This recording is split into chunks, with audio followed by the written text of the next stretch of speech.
أب قد جاء يعرفنا بحقيقة الأحدية المحمدية الأحمدية الإبراهيمية. أب قد جاء يعرفنا بحقيقة الأحدية المحمدية. mais yàlla bu doon ne soxlawul suñ dimension sociale bi kon du wàccee aadama fi,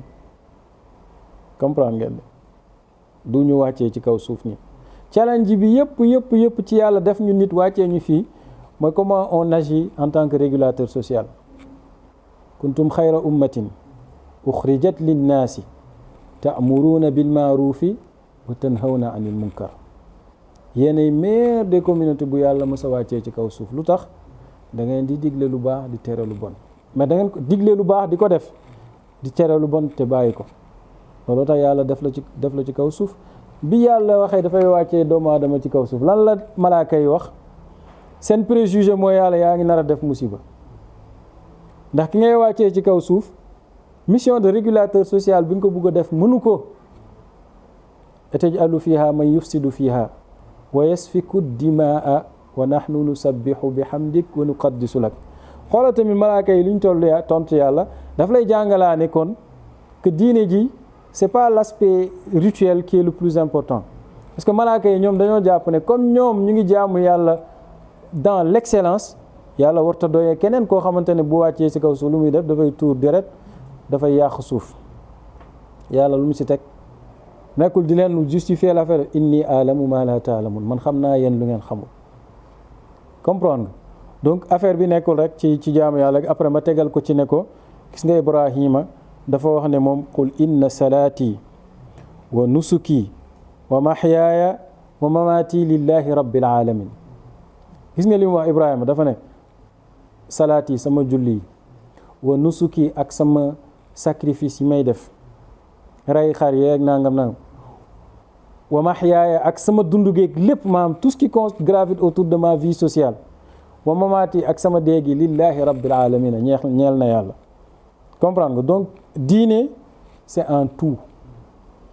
buñ doon jàng charia normal Sénégal dinañ jàng ñaari affaire ci biir charia bi. charia dafa xaaju ci deux parties, li ñuy woowee ibadat ak muamalat. ibadat mooy les actes cultuels, muamalat c'est les relations sociales, comprendre nga. les deux sont régis par le droit musulman, maanaam ni ngay jaamoo yàlla ak les relations sociales. mais soo xoolee ñun suñu oustaz yi ngay dégg ñuy wax ci télé bi yëpp, c'est comme si ils réduisaient le droit musulman aux actes rituels. loolu rek la ñuy jàngale de, même sax ñun suñ question yi ci loolu lay jublu. waaw dama doon jàpp mu kii nan laa koy réparer, nan la ñuy sangoo set, loo xam ne toujours les mêmes questions. dama doon julli bàyyi benn rakk léegi da nga foog ne tu es à fond. par exemple soo poser question yooyu noonu tu penses être à fond dans le din. man su ma nit poser genre question yooyu rek damay décourager. je me dis ñun kañ la ñuy nekk dëggantaan njaay ci diine. xam nga Abu Hamid al-Ghazali par exemple Ihya Ulumuddin bi ñuy wax ne que mooy la somme des sciences religieuses, noonu la ko tëralee de. ibadat, muamalat, munjiyat, muhlikat, 4 affaires yooyu la wax ci tërim. te livre boobu mooy le résumé de la religion bi gën a complet. donc religion dafay yóbbaale yi mooy ñi ngay jaamoo yàlla, ni ngay dundee ak société bi, li lay musal ak li lay xalaat yëpp da nga ko war a xam, comprendre ngeen bu baax. léegi bàyyi na ko wa alaykum, maa ngi leen di digal nag bi musaaxabati man yanhaddu axwaalukum wa yadullukum ala allahi maqaamuluhu wa li mutaabacati annabiyi sallallahu alayhi wa sallam qawlan wa ficlan. wa qaalu inna almutaabacata tajcalu attaabicu juz'un min almatbuuci wa in kaana ajnabiyan wa man futixa lahu bacbu almutaabacati فذلك دليل على محبة الله تعالى. قال الله تعالى قل إن كنتم تحبون الله فاتبعوني يحببكم الله. su ma doon wax lettre bi li ci ëpp solo lii la. bàyyi nee na wa aleykum maa ngi leen di digal bi musaaxabati ngeen dugg ak nit ci compagnonnage spirituel. ngeen ki ngeen di tànn comme sëriñ wala ki ngeen di tànn comme àndandoo ci yàlla sa mbokku taalibe sa sëriñ na nekk koo xamante ne man yéen haddu ahwaalukum mooy ki nga xamante ne dafay mobiliser seen ay émotion seen ay état jëmale ko ci yàlla ko xam ne daf lay boo ko gisee rek da ngay sawar da ngay am yitte ci yàlla bàyyi nee na kooku ànd leen ak kooku wa yadullukum ak ki nga xamante ne maanaam moom nim mel daf lay xemmem loo jaamu yàlla comprendre mu ne wa yadullukum alallahi maqaaluhu waxam tamit daf leen di tegtal yàlla koo xam ne mooy li Baay waxoon rek koo xam ne bu jëfee fàttali la yàlla su waxee fàttali la yàlla nga ànd ak moom ndax nga jege yàlla dégg nga de mu ne gannaaw loolu nag gannaaw boo àndeek koo xamante ne xaalam daf lay fàttali daf lay bëggloo yàlla waxam di la sawarloo ci yàlla mu ne nga ànd ak yonent bi sallallahu alayhi wa sallam mutaabaatu la wax waaw mutaabaatu ci arab ñoom Ghazali ñooy arabisant yu mag yi mutaabaatu dafa am une sorte de dynamique dafa nekk lu dynamique daal comment dafa am un dynamisme bu ci nekk nekkul mimétisme en fait dafa am lu dynamique te dafa am lu ñuy woowee Sarraaj mu ngi koy wax maa ngi koy wax ci livre bi Sarraaj dafay am lu muy woowee ilmul mutaabaati topp yonent bi sallallahu alayhi wa sallam xam-xam la science la dañ koy jàng comprendre di nga dégg kuy yuuxu di la wax damay topp sunna te la muy topp ci sunna mooy li ci gën a terre à terre muy wax ay nit ne dañuy def bidaa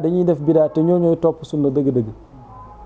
mu ne Sarraaj mu ne topp sunna soo ko déggee da ngay topp aqwaal topp afaal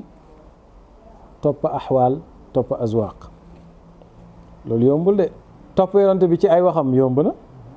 topp ko ci ay jëfam góorgóorlu la laaj waaye topp ko ci xaal yi mu doon dund ci yàlla bu rañaanee nga rañaan bu gàddaayee nga gàddaay comprendre nga bu sujoodee nga sujood loolu yombul de te loolu nag sufiyanke yi ci lañ nekk sufiyanke yi dañuy ànd ak yow ci li nga woowee topp sunna yéegal mbir mi foo xamante ne mënoo faa yegg yow saraytu bi ruuxi aktafi jisma ahmadin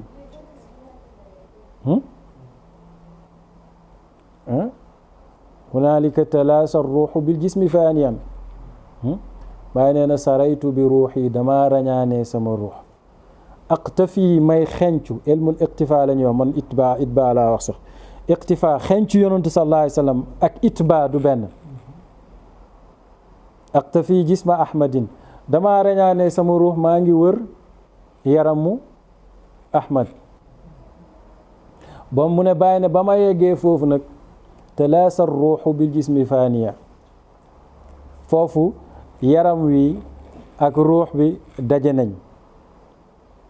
mu ne fa tamma liqaau bayna zeyni hunaaliki mu ne nag foofu la daje gi ma tey sëg foofe comprendre nga rek kii xam nga li ngay wax noonu te bàyyi nee nañ ku ko xam dëgg-dëgg di nga gis ne bàyyiwul ci sunna yonent bi sallallahu alayhi wa sallam dara bi muy aji Màkka dafa ne su bañul woon li muy bind yaatu benn yaatuwaay bi lépp lum def dina wax fan la ko yonent bi sallallahu alayhi wa sallam defee dégg nga wax ji de mu ne lépp lum def rek ci aj gi su bañul woon affaire bi gudd trop dana wax fan la ko yonent bi defee donc kon roy yonent bi sallallahu alayhi wa sallam xam-xam la dégg nga moo tax bu yonent sosee dëkk dañuy sos dëkk bu yonent gaañoo ci baaraam dañuy bëgg gaañu ci baaraam bi yonent waaye ma anti illa usbu'un damiti wa fi sabilillahi ma laqiti da nga dem ba gis bàyyi di wax ne mazzaqu jildi jihaaran axrajuni min makaani duna zanbin xayra anni uhibbu taaha fi jinaani loolu tamit ndono la ci yonent bi sallallahu alayhi wa sallam dégg nga de mazzaqu jildi jihaaran xotti nañ sama der bi maa ngi xoole gis ko ni axrajuni min makaani génne nañ ma fi ma dëkk kon nag topp yonent bi sallallahu alayhi wa sallam ci waxam ak ci jëfam mën nga cee dolli ci ay axwaalam tamit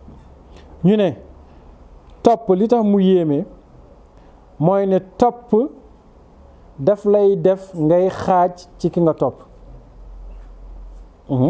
topp daf lay def ngay xaaj ci ki nga topp dégg nga wax ji de même su ngeen bokkul dara loolu la Baay wax même su ngeen bokkul dara day lay def nga nekk xaaj ci ki nga bokk. am na benn boroom xam-xam bu may dégg muy wax ne nduróo gi du ci dara nangam waaye nit dina bëgg nit benn façon bëgg boo xamante ne di ko roy goo xamante ne day dem ba nduróog moom mën nañoo bañ a nekk nduróo nag à 100% et nduróo gi sax du ci dara pour mën a doon maqaamam waaye mbëggeel day def loolu dégg mbëggeel day def loolu dégg nga de mu ne képp koo xamante ne tijjil nañ la buntab toppee fa dalika dalilun ala mahabbatillahi loolu dafay wane mbëggeeli yàlla te yàllaa ne yonent bi sallallahu alayhi wa sallam maanaam topp ki nga bëgg day wane ne bëgg nga ko lu garaaw la de topp ki nga bëgg day wane ne bëgg nga ko boo bëggee nit te toppoo ko mel na ni bëggoo ko dégg nga de nit koy wax ne bëgg nga ko te moom lu ko naxay rek ngay def lim bañ rek ngay def boo ko waxee ne ko bëgg nga ko day jafe mooy comme yi ñu yàgg wax rek ta'sil ilaha wa anta tuzhiru hubbahu hada la umriya fi lqiyaasi badiu law kaana hubbuka sadiqan la atatahu inna al muhibba liman yuhibbu mutiu yow yaa ngi bu mooy yàlla nga ne danga koo bëgg mooy gi ak bëgg gi doy na waar de sa mbëggeel gi su doon dëgg di nga ko topp ku bëgg nit rek da koy topp dégg nga de yàlla nag moom ni mu waxee dafa garaaw koo bëgg ki nga bëgg ngay topp dégg nga nit bu bëggee kenn kooku lay topp yàlla ne yonent bi wax leen ne ñoom suñ ma bëggee nañ la topp yow wax ji dafa garaaw de bora bu nit di wax xadiis amul solo ci alquran direct nangam yàlla waxul loolu de buñ ma bëggee nañ la topp yow yonent bi wa ma ataakum ar-rasula fa xuzuhu wa ma nahaakum anhu fantahu lu leen yonent indil rek jël leen ko lu mu leen tere bàyyi leen ko xam nga lii doy na waar dégg nga de yàlla ne qul in kuntum tuhibbuna allaha yow yonent bi wax leen ne suñ buggee yàlla li ngay wan ne parfois nit bëgg relativiser loo xamante ne bu ko relativiser bañ ànd ceeg moom ba ne dëgg la lam bëggoon sax day doon lu relatif après maanaam li may wax chaque jour rek maa ngi koy wax ci ay dimensions yu bëree bëri soo bëggee relativiser la figure prophétique dans la transmission du message coranique Coran bi ci boppam ngay relativiser parce que Coran bi kan moo ko indi yàlla lu mu wax yonent bi qul wax leen in kuntum tuhibbuna allaha su dee bëgg ngeen yàlla fattabi'uni topp ma man comprendre nga yonent mooy alxuraan bi dëgg-dëgg en fait alxuraan dëgg-dëgg du li ngay jàng ci téere yi yonent mooy alxuraan bi comprendre ngeen wax ji yonent mooy alxuraan bi toute la légitimité du Coran vient du prophète sallallahu alayhi wa sallam loolu tax yàlla ne wa man yuti rasula faqad ata Allah ku topp yonent bi yàlla nga topp comprendre nga c'est pas un magnétophone quand même doone da nga koy taal mu wax alquranam ba pare nga fayaat ko non c'est lui le Coran yonent bi moom mooy alquran comprendre nga mënuloo dissocier ñaari affaires yi ba yonent bi occuper une place relative dans la transmission c'est pas possible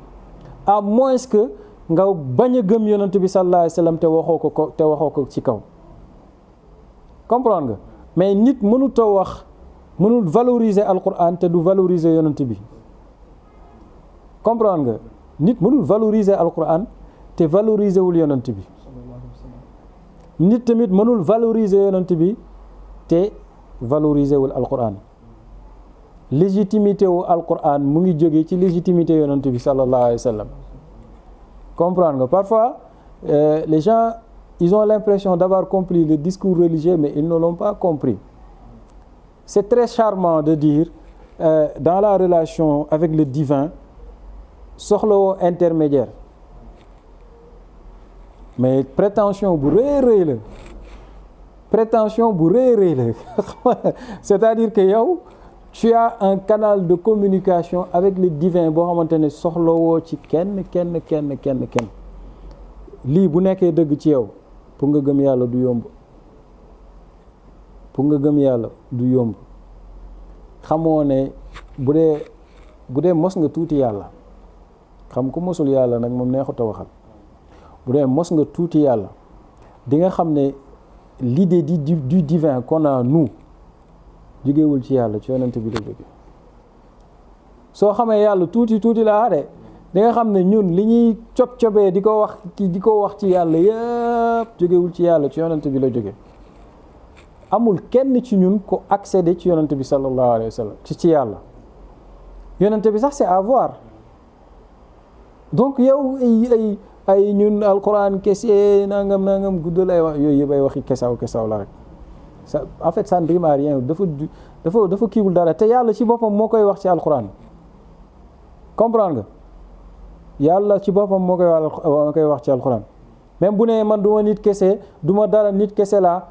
mais ku jot révélation bi c'est-à-dire li ngeen xam ci yàlla yëpp man maa ko indi bu la nee nga def ko nit kese yow la masalul jalisi saalixi wal jalisi suu'i ka xaamilil miski wa naafixil kiiri yonentu sallallahu alayhi wa sallam moo ko nettal ci xadiis Buxaari ak Muslim pour wan la àndandoo ni mu garaawee nee na toog ak nit ku baax ak toog ak nit ku bon soo buggee xam ban parallélisme nga mën a def ci loolu lan mooy njëriñu toog ak nit ku baax ak lan mooy njëriñu toog ak nit ku bon mu ne da ngay mel ni ku yanu ay parfum di ko jaay ak koo xamante ne dafay tàngal ay fourneau këriñ geeg yooyu poussière beeg saxaar bi nee na boo buggee xool rek xoolal loolu kenn man jaalisil attaara taaba bi tiibihi wa man jaalisil faxaama naala sawaida kii nee na boo toogee jaaykati parfum soit mu may la nga xeeñu wala nga jënd xeeñu wala nga jële fa xet gu neex soo toogee jaaykatu këriñ nag say yëri ñuul wala nga xeeñ rek loolu rek mën a nekk ku ànd ak ku baax tamit noonu la rek yonent sallallahu alayhi wa sallam wax na ne al mar'u ala diini xalilihi ku nekk yaa ngi sa diine ki ngay àndal qui se ressemble s'assemble falyanzur ahadukum man yuxaalilu ku nekk ci yéen na xool kan lay àndal bàyyi ne koy àndal ku ne na nekk ku baax su dul ku baax na nekk koo xamante ne mbonam gi du la ci wàccee yow mën nga koo yéegee ci sa mbaax gi dégg nga de i bàyyi ne waa ji wa iyaakum maa ngi leen di moytandikuloo wal xaflata ak sargan ci yàlla nag ute nag sargan ci àdduna ni sargan ci yàlla mooy ngay bàyyi am ay instant lu la dara leneen lu dul yàlla di fëkk comprendre nga seen doomi seen jabari fitna lañ yàlla ne njaay mi ak commerce bi buñ leen teree fàttaliku yàlla nee na wa man yafal zalika fa laysa min allah wa man yafal zalika fa ulaika min al wa man yafal zalika fa ulaika humul xaasirun ku def loolu mooy ci ñi perte la bokk laa tulhikum amwalukum wala awlaadukum an dikrillah wa man yafal zalika fa laysa min allahi fii shay noonu ni ñu ko waxee fàtte naa aaya bi dégg nga bàyyi ne maa ngi leen di moytandikuloo sargan li annaha rasu kulli xatiatin ndax moom sargan moom mooy njomboxtalu bépp ñaawteef bu nit def rek xamal ne sargan ci yàlla moo ko jox moo ko ci dugal mu ne gaa yi nettaliñ ne rëbbkat bi lim jàpp ci àll bi ki doon rëbb lim jàpp ci àll bi ak garab goo xamante ne dañ koo dagg mu ne ñaar ñooñu li leen dal mooy dañoo fàttee tudd yàlla ci bis boobu dégg nga de mu ne dañoo sargane tudd yàlla bis boobu garab giñ dagg daa ñàkk chance bu tuddul yàlla ci bis boobu tilli biñ faat ci àll bi ndax dañ koo rëbb daa fàttee tudd yàlla yàlla nee na amul dara lu dul ne dana sàbbal yàlla walakin la tafqahuuna tasbihahum yéen dul xam ñoom ni ñuy sàbbaale yàlla rek dégg nga de mu ne li anna saariqa laa yasriqu baytan wa ahluhu ayqaadun bal ala gaflatin wa nawmin li lay wan ni mu demee foofu ci garab gi ak ci liñ till bañ fàdd mooy ne mosoo gis kër goo xamante ne ña fa dëkk ña ngi ne xojj di xoole sàcc di fa dugg di sàcc mu ne sàcc buy sàcc ci kër day fekk ne gaañaa ngay nelaw wala ñu sargan mu ne sargan ci yàlla nag noonu la mel par rapport ak ni ngay vulnérable comprendre nga vulnérabilité bi nga nekkee sargan ci yàlla moo ko indi comprendre ngeen wax ji de est-ce que leer na mu ne sargante mooy indi lu la waruta woon ñeme la moo tax Cheikh Ahmadou Bamba di wax ne ku ragal yàlla def lépp ragal la ku ñeme yàlla nag yàlla def nga ragal lépp doo am kiiraange dégg nga wax ji de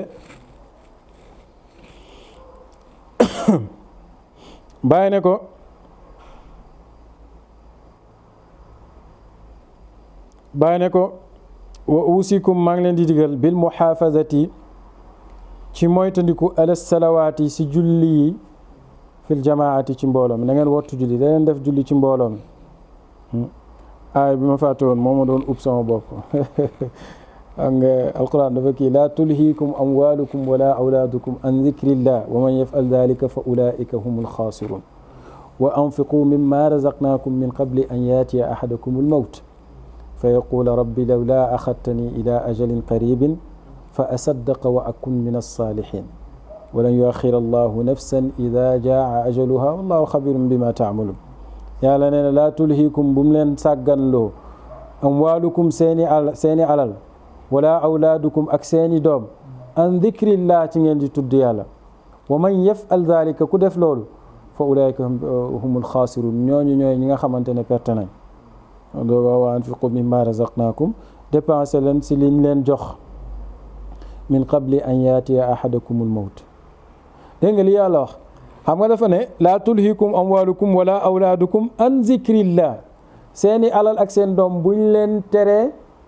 buñ leen sarganloo fàtteliku yàlla wa man yaf'al dhalika fa ulaika humul xaasirun ku def loolu yaa bokk ci ñi perte waaye lan la ci teg pour war ne la tudd yàlla gi nekkul l'acte verbal kese wa anfiqu mimma razaqnakum dépensé leen ci li ma leen jox comprendre nga min qabli an yaatiya ahadakumul mawt balaa dee di dab kenn ci yéen fa yaqulu mu toog naan rabbi law daa axadtani ila ajalin qarib yàlla est-ce que doo ma may tuuti temps rek boo ma yéexee woon tuuti la asaddaqa danaa saraxe wa akun min as-saalihin te danaa bokk ci ñi baax ba yàlla ne ko yuaxxira allahu nafsan ida jaa ajaluha bakken moom su àppam xësee ba jot yàlla du ci yokk minute dégg nga loolu nekkoon aaya bi mu ne nag bàyyi na maa ngi leen di digal ci woytandiku ci julli yi ci mbooloo yi ak di dajaloo di def wazifa ànd ak mbokk yi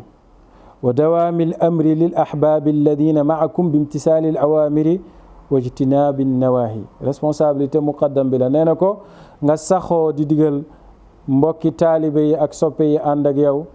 ci def lu baax ak bàyyi lu bon zaahiran ci li feeñ wa baatinan ak li nëbbu nga digal leen di leen ñaax toujours ci loo xam ne daf leen di jegeloo yàlla ak lépp loo xamante ne dafay jur ngërmaandeeg Cheikhu Tijaani ci ñoom mu ne wajtahidu fi fi'li maamuraatihi yéen taalibe yi nag na ngeen góorgóorlu ci def ndigali sëriñ bi wa xidmatihi ak di ko liggéeyal wa mutaabaatihi ak di ko topp gi nag mooy topp njàngale li muy digle ngeen def ko lu muy tere ngeen bàyyi ko wal iqtidaau bihi ak di ko xencu wa dalika alaamatul xubbi te looloy mandargay mbëggeel li mu waxoon sànq rek wal xibbu mutiun liman yuhibbu ki bëgg daal il faut mu topp ki mu bëgg su dee mbëggeelam gi dëggu na wa aleykum bi muwaasalatihi maa ngi leen di digal ngeen di jokk seen sëriñ wa ziyaaratihi ngeen koy ziyaare wa mujaalasatihi ngeen di toog ak moom wa sa'yi ak di dox fi mardaatihi ci li koy gërëmloo taalibe bu tànnee sëriñ bi mat sëriñ am na ay affaire yu ko war digganteem ak sëriñam loolu nag lu jar a bàyyi xel la maam taalibe bi li ko war ci digganteem ak sëriñam bàyyi doon na wax su ngeen matalee li leen war fi ñun ñu matal li ñu war ci yéen dégg moo tax diggante taalibe ak sëriñ taalibe bi war naa bàyyi xel ne dafay jël si càkkutéefam ci sëriñam jël si bu muy jël ci càkkutéefam ci sëriñ bi nag daa ànd ak ay teggin yoo xamante ne moom la war a tegginoo ngir jot ci càkkutéef yooyu te jëflante maanaam teggin yooyu muy jëflanteem ak sëriñam da koy jëf te du ci jublu sëriñ bi bëgg ko mbëggeelu taalibe bi ci sëriñam moo gën a mën a jariñ mbëggeelu sëriñ bi ci taalibeem taalibe bi bu ko wóoree ne bëgg na sëriñam mënu koo teree jariñu ci moom ndax mbir yi nekkul ci loxo sëriñ bi ci loxo yàlla la nekk comprendre nga moo tax nag taalibe war na focus ci sëriñam bu fekkee ne sëriñ bi mat na sëriñ waaw bu fekkee ne sax sëriñ la sax gaa mu ne yonent sallallahu alayhi wa sallam dafa wax ne dañ ko laaj ne ko sëriñ bi yonent bi sallallahu alayhi wa sallam ban jëf a gën a baax ci jëf yi mu ne nga toog ak borom xam-xam lu toll ni ki jamono bi nga xamante ne moom la ñuy ratt rek gàtt mooy ratt mooy génnee meew bi nga mu ne nga toog ak moom lu toll noonu rek mu ne loolu mooy jëf yi gën ci jëf yi bàyyi ne wa asalullaha taala maa ngi ñaan yàlla mutawassilam bi sirrihi may def tawassul ci mbootam yonent bi sallallahu alayhi wa sallam ci mbootam yàlla te mooy yonent bi wa sirrihi ak mbóot moo te mooy Cheikhu Tijaani an yufiida alayna wa alaykum mu bëstal ci ñun ak ci yéen fuyudaatil xatmi Tijaani mbëstali Cheikhu Tijaani mi nga xamante ne mooy xaatimul wilaayati wa yumtiru alayna tam taw ci jëm suñ kaw wa alaykum ak ci seen kaw saxaaiba niiri barakatihi ay barkeem daa iman jamono bu nekk sarmadan ba mu dem dappet ila yawmi ddin wassalaam li arba'in baqina min zil qicda ama salaasa ama alf wa salaasmia xamsiin wa sab'a dégg nga hijriya muy tolloog li ma waxoon sànq janvier 1940 asalaamaaleykum wa rahmatullahi taala wa barakatuhu